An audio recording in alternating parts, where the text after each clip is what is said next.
why averaging down is a bad idea. So let's go. For more than 20 years. And there are some common questions that I get every time the market goes into a bit of a choppy period or maybe into a new downtrend.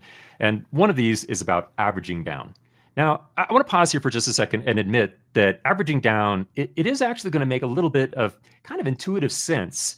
And I think one of the reasons for this, even though it is almost always going to be a bad idea, and I'll make my case for this, not everybody's going to agree with me, but the data actually backs me up on this. It's almost always going to be a bad idea, but it feels like a good idea. And I think the reason for this is going back to investor psychology. Investors, most of us anyway, we feel worse about a loser than we feel good about a winner of proportional size. Why that is, I don't know that I can explain it, but it does work to kind of sabotage our trading performance if we're not aware of it. So let's talk about what averaging down is so we can really understand, well, why is this a bad idea? And I'll do it through a scenario. So let's say that you make an initial purchase in a stock, and to keep our numbers nice and even, I'm just going to say that we bought 100 shares of some stock at $100 per share. Now, subsequent to that, the stock drops to $90. We all hate it when that happens, but it happens nonetheless. So we're sitting on top of a $10 per share loss. So what averaging down means is that at that point, an investor might say, well, I'm going to buy more shares. Maybe I'll buy an equal portion. So I'll buy another 100 shares at $90. Well, what that has done is it's reduced the average purchase price because you bought 100 at $100 and you bought 100 at 90. So now your average purchase price is $95. And here's where we get to where it makes some kind of intuitive sense. It has an appeal in that my average, so my loss here used to be $10 per share, but now my average loss is actually only $5 per share, which seems like magic. And on top of that, I mean, it makes a lot more sense for a stock only has to come back $5 per share in order to get me to break even now, rather than $10 per share in order to get me back to break even. I think this is why the idea has a certain appeal. Here's the problem, though. What we're talking about are averages, and we're not talking about the actual money at risk, the actual loss. So let's imagine in the first case that you invested into 100 shares. That means you made a $10,000 investment.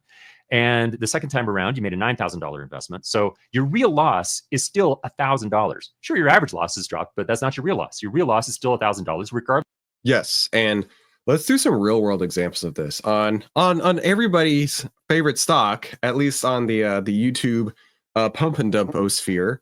On AMD, right? Imagine, because it's now an $82 stock, which when we started covering it, I think it was a $150 stock. Anyway, so let's say, for example, you watched AMD fall all the way and you were like, oh, finally, I can scoopy exactly at $100. Let me buy as much as I possibly can. I'm such a genius here, right? And let's even label this. So like 100 shares. Oh man, we're geniuses, right? Perfect. And then AMD drops and you're like, oh crap. Okay, well, you know, I'm already losing on the trade. So you know what? I think I know better than the market. The market may be telling me that it's going down, but we're going to buy another 100 shares. We're going to buy another 100 shares at 90. So therefore, our average price is 95 right here. Perfect. Good to go. But to his point exactly, and this is a channel called Learning Markets, only 4.8 thousand subs. By the way, this video was suggested to us from our Discord, so thank you for doing that. Great channel. I did subscribe, so you should too. Point is, you're still sitting on a loss, and not only are you still sitting on a loss, it's still the same dollar loss. You're still down $1,000, like he's saying, but now you have even more of it. So you've now started throwing good money after bad money, right? This was already bad money, and now you're throwing good money after it. And then, not only that, but you're still losing, right? You're still losing. You were fine at 100, and then it came down, and you bought more at 90. And you're like, well, I'm losing here. I guess I'll continue losing down here. And that's why Paul Tudor Jones, one of the greatest traders of all time, has this saying: losers average losers. Mark Minervini. There's no shame on losing money on a stock, but to hold onto a loss and let it get bigger and bigger, or even buy more, is amateurish and self-destructive, right? This averaging down doesn't work. And we're going to continue. We're going to learn a lot about this today. But keep in mind, if you bought 100 shares here and 100 shares here while it's crashing down, your average price would still be the same if you bought 100 shares here and 100 shares here as it's crashing up. Wow. It's a crazy idea. And I keep reiterating this point because I think a lot of people right now are throwing all their money they possibly can into the market if they have any left. I mean, they certainly probably don't have any left at this point. but they're throwing more money at it saying, oh, I have to buy it now as it's getting cheaper and cheaper and cheaper. My bros, my like 8% of women who watch this show, buy it on the way up and you still get the same average price. You still get the same average price. So let's continue on with this video here. Regardless of the amount of money that you actually put into the trade. So what we've done here effectively is we've increased our position size from $10,000 to $19,000 in my example. Well, this is actually a trap. Becoming overweight in a single position like this is a trap that even institutional investors fall into. It's very tempting, and depending on your investment strategy, is something we have to be aware of to avoid, because what we're essentially doing is negating a lot of the benefits that we get from diversification. So, for example, when we think about the cons of averaging down, this is the first one I would put on my list, which is we become overweight to an individual stock. As I said, this is something that even institutional investors kind of fall prey to as well.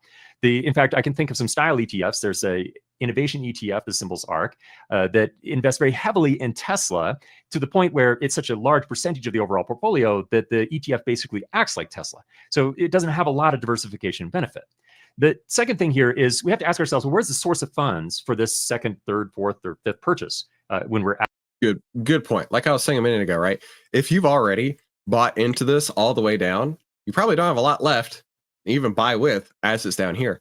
I'll never forget, there was a comment on one of the videos, and the person said something like, all I wanted to do was make $1,000 in SoFi, and now I have to make 2,000 just to get back to that 1,000 that I wanted to make. Yeah, it's really brutal if you aren't managing your risk. And then to his first point right there, overweight into a single stock. There was a point in time in my trading career when even when I was buying into stocks on the way up, right, as something was crashing up, let's use Palantir, for example. Even if I had caught this trend and it was doing really, really well, I would then average up my whole way. And this is not for longer term investing where you're doing it every 2 weeks. Like, let's say you're following the 50 moving average. Every 2 weeks, you just buy in as it's over the 50 moving average. We're talking about trading here. I would average up, but in process of doing that, I would get really, really, really overweight into a single stock. And then if it came back like this, I would actually end up with a loser because I'd averaged up so much that even a small pullback really took me out. So if you are looking at a longer term perspective, let's say you're following just a 50 period moving average, right? Every 2 weeks or so, as it's going up, you could absolutely layer in the whole way. But if you're trying to do something in like 10 days or 2 weeks or something, you're more likely to get whipsawed, which is what happened to me, which is why when I go into a trade, I go in with my full position size because I don't have additional funds coming in every 2 weeks like a paycheck to throw at it, right? I'm going in with my size, and that's what my size is going to be. But yeah, that's two different approaches here. I do want to point that out. But you want to be even averaging up in a long-term investment versus averaging down on a long-term investment, because we really don't know how much further it's going to go down and down and down and down. Averaging down. Are those funds being taken away from winning positions, maybe liquidating winning positions, or is it cash on the sidelines? These are larger portfolio management problems. They don't really have, it's telling us that we're not using our capital very efficiently if we have money to push into losing trades that we're not pushing into either winning trades or into new positions with upside potential. And that would also increase our diversification benefit. And finally, value is hard to identify. It's what we're all after, but none of us have a crystal ball. We're going to look at stocks, and strictly speaking, the fair value of a stock is its current share price. Now, oh my gosh, yes. Literally, the video right before this, I said specifically that because we covered a video this morning where the guy was like, the price is trading at $100 and the fair value is 122, so it's got 22% upside. And I said specifically exactly this. I said the fair value is what you can transact it today, which is what he just said. So yes, I love it. 10 out of 10 for me. Now, all of us, myself included, we still do our best to try to identify, well, when is a stock maybe a little undervalued? Can we put the odds a little bit further in our favor? But we have to go into that with our eyes wide open, knowing that most of the time we're maybe going to be even with our estimate. Some of the time we might be able to hit it right, and some of the time we're going to be wrong. Well, I have to say, if a stock is in a downtrend already, and to the point where we're considering averaging down, that's giving me a pretty good clue that there's a lot of investors who think that the value there is lower. So what do I know that the rest of the market does not? Well, probably not very much. And this is where the hubris of these people on the YouTubes really comes into play, especially on the Joker's channel, because you'll see him be like, oh, it has to go up from here. My analysis is saying that the price should be the most dangerous word in finance. The price should be whatever, right? And so you're anchoring yourself to this price. And if the price isn't hit, you're finding more and more reasons to justify why, it should be at that price. It doesn't have to be this way. Man, I'm loving this channel. By the way, dude's a CFA. I know a lot of CFAs, and that is effing hard to get. I didn't even try because the people who have CFAs talk about just how miserable life is while you're trying to get the CFA. Just putting that out there. Now, there's an alternative to averaging down, and that is averaging up. In fact, sometimes investors call this pyramiding, which can mean a couple of different things, but that's how I've heard this referred to as well. And I think it makes some sense. So the idea here is a little bit different than averaging down, because averaging down means that you may or may not actually be increasing your position if the stock goes up. And you don't know whether you'll be increasing your position because you don't know if it's going to be going down. So averaging up, you enter the trade with the intent to increase your position if the stock goes up, which is what you would like from the stock in the first place. So the idea here is the trends are persistent in the market. So the same con in the case of averaging down works in our favor. The stocks that are in an uptrend have a tendency to remain in an uptrend, and stocks that are in a downtrend, they have a slightly greater chance of remaining in a downtrend than suddenly reversing as well. Number two. And to that point, this is what I tell you all the time. Trends change. But you want to be on the right side of the trend, and you can measure the trend, and you know where to measure the trend. It's with the 10 over the 20, price over the 50. When the 10's under the 20, price is under the 50, that's a downtrend. And we can go to the same stock at a different period in time, and we can see the 10 over the 20, price over the 50, and that's an uptrend. It's not all that hard. It's really not all that hard to decide where the trend is right now, right? Even we don't have the Nancy Pelosi plan. Not yet, not yet at least. The 3.0 is going to be pretty close to it, but not quite yet. Even here, we don't know where in this white space the bottom will happen and it will start going up. We don't know the date of that, but we do know what we're looking for to see. That's when the 10, 20, 50 is all across the opposite direction. And to his point right here, trends do change, right? This is a perfect example, right? The trend actually did pop up in this case. There was a bullish trend right here. But remember, you've got 40% of the market, 40% of the move is due to the market, 30% the sector, and 30% the stock itself. And in this case, even though it popped up right here, it still had 70% of the outside forces moving against it right here. And that's a lot of the reason why it continued to push down. Two, it's a lot easier for us to plan our maximum exposure because we're increasing our position as the stock rises, which is what we wanted to happen in the first place. So we are leaving our position a little underweight if the stock is not going the way that we wanted. The averaging down instead is doing the opposite of what we would be planning to do with averaging up. And then finally, this basically means that we've got a strategy that is maximizing our exposure to bullish stocks, which is generally what we want to actually do. Let's look at a quick example of this. I've got one with Microsoft, and I'm going to go back in time just a little bit.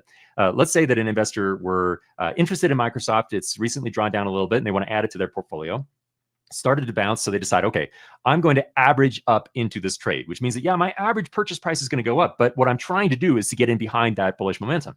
So let's say that they plan their first purchase at $320, and they invest, let's say, a third of the capital that they would maximally want to allocate to a position in Microsoft. Then if the stock continues to rise and it breaks short-term resistance, they may add another third of their maximum position size if it crosses $350. And then they may add another third if it gets to the next benchmark. Let's say that's $370 to the upside.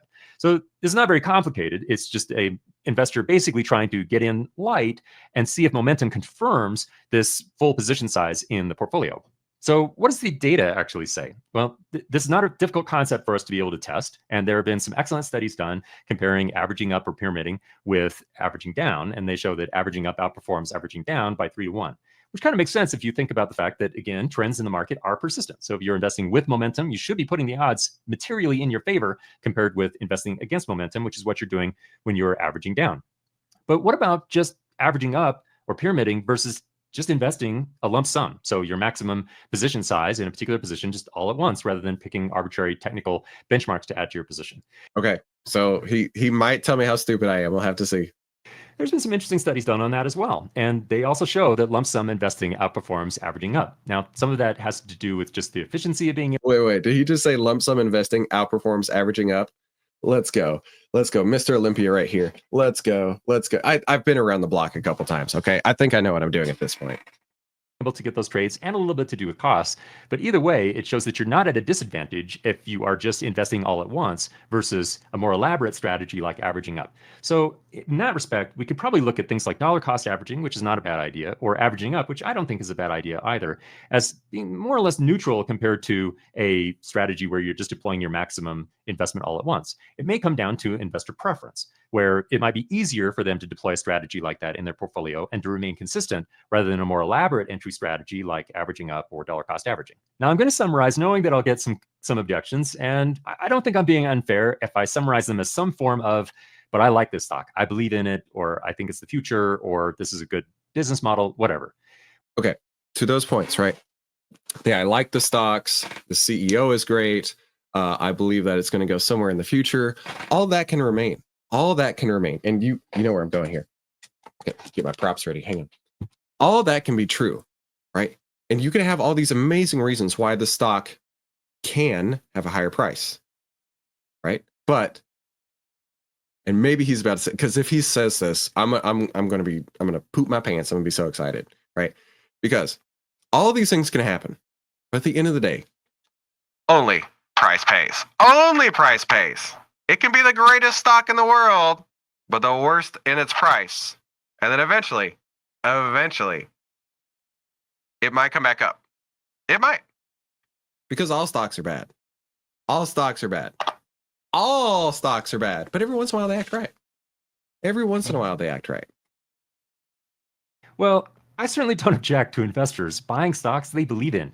Frankly, there's some investors out there with specialized industry knowledge who may know a lot more about an industry and a stock that is falling than I would, and more power to them. I think it's important, however, for us to go into investments like that clear-eyed and knowing that, well, when we're buying a stock that is dropping, we are increasing the risk in our portfolio. So therefore, our overall portfolio management should account for that. So we don't get in a position where suddenly our capital is restricted or we don't have the ability to profit overall because we've been chasing a bad stock to the downside. Has been driven by emotional needs not to recognize a loss rather than a clear-eyed view of, well, I know what I'm getting into and I think I'm okay taking additional risk. Great video. Fantastic video. So let's talk more about this. Let's talk more about this concept, right? So, Johnny in our Discord, Johnny, I hope you're watching live. Let's say someone, no names needed, started dollar cost averaging into a stock that had already been falling for a while. Let's say they invested $1,000 every time the stock dropped by 5%. In total, they invested $1,000. So invest 100 every time it drops 5% to 1,000. So 10 times, it sounds like. But because the stock kept falling, by the time it hit the bottom, the total value of the investment was only $725. That's a 27.5% drawdown. Now, for the portfolio to just break even, it needs to grow by roughly 38%. So let's work on the math here, right? So let's find AMD being down 27.5, right? Let's find a point where it was down 27.5. Oh, that wasn't very hard to find. All right, so about right there. So from January of this year, January 23rd to now, AMD is down about 27.5. Okay. Now it needs to go up by about 38% to get back to break even. It needs to go up about 38% to get back to break even. And that's because in a stock, it can only go down 100%. If it goes down 100%, it's gone, right? But it can go up multi-hundreds of percent. So that's why losses work against you geometrically more than winners do. Okay. So here's a quick little graphic on what this means. Where is it? Here it is.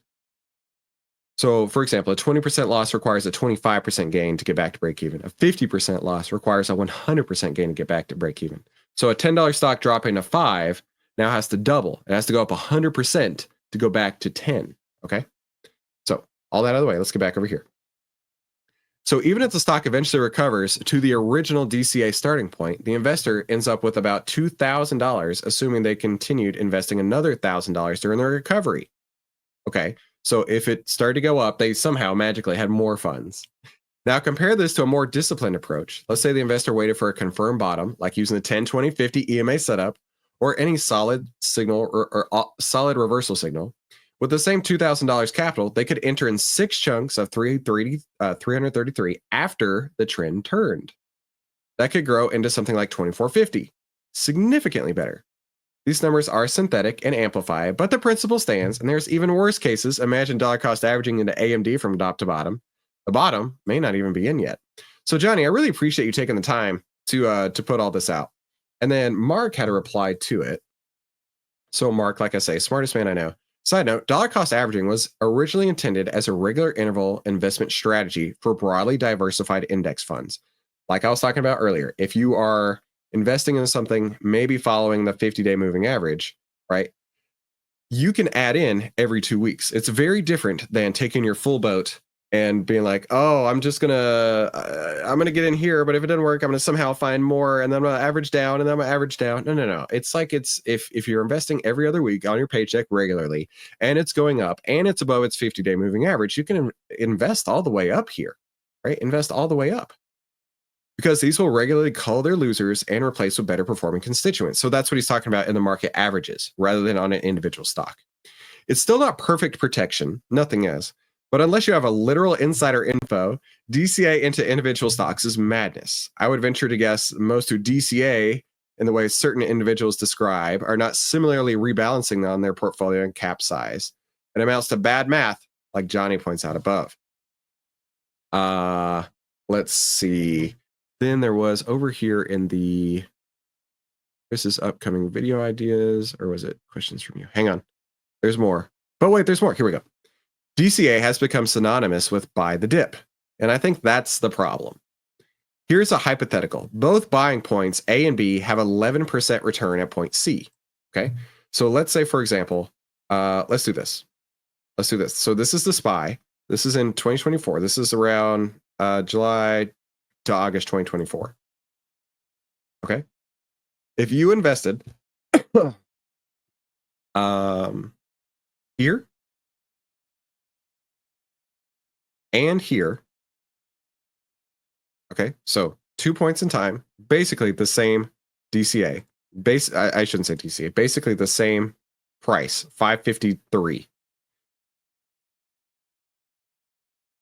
Both quick, they would both have 11% return at C, right? So imagine where's C? I don't know if we can get 11% here, but we'll just do that, 5.89. Right, so we're using real numbers here on a real chart to describe this hypothetical. Both could constitute dollar cost averaging. In this case, we know that we have a favorable outcome, 1 and 2, but in real time, we don't know this. What he's trying to say is that, like, in the moment, we don't have any idea what's going to happen next because we're looking at it in the past. But one of these things is not like the other. One of these things is trending down, and one of these things is trending up, right? We can see that right here. The 10's under the 20, price ended up under the 50 a couple days later, but still, this is what I would have avoided bigly. Come over here. Knowing this outcome, which entry would you have preferred? There's an opportunity cost between point A and B. Exactly, right? So while this did recover pretty quickly, there was still time where you could have done something else with those funds. There was still time where you could have invested into something else and made a return. So that's the opportunity cost he's talking about. Now imagine this is on a longer time frame. Let's go to something that we know would be on a longer time frame, like CSCO, Cisco Systems. Let's go to a monthly chart. Okay. This is an example that I pulled out on this morning's live stream. It has never recovered this high set in March 2000. Never, not once. And if you were dollar cost average the whole way, you still wouldn't be back up because it's at 54 right now, and that high was at 82. 82. So I used another example right here where it had a peak and then it took it 10 years from 2007, 2017 to come back. That's what he's trying to say is that we don't know. We don't know how much further the dip will go. We do not know that point. Let's assume AMD has a massive recovery, however long it takes. Would you prefer to buy during the recovery or over the course of a 50% drawdown in the recent months? Would you prefer to buy as it's going down and waiting and hoping and praying that you finally got in at a good price and that's going to start going back up? Or buy on this side of the curve when it actually is going up and it's a lot easier to sleep at night? You don't have to worry about everything like you are on the way down. Getting to the point, you can DCA on the way up with the same outcome or possibly better, but with reduced drawdowns and without the same opportunity costs. But buying the dip is just gambling. So let's use Cisco as an example. Let's say you bought the dip on, and again, in the meantime, right, in the process, we don't know how far it's going to go. We don't know how far. No. Let's go to AMD because it's still trending down really strong, right? It's still trending down. Let's go to the daily chart, right? If we're getting in, remove all annotations. If we're getting in at 130, at 120, and magically we still have enough to get in at 110 and at 100 and at 90, and somehow we were able to come up with all these funds.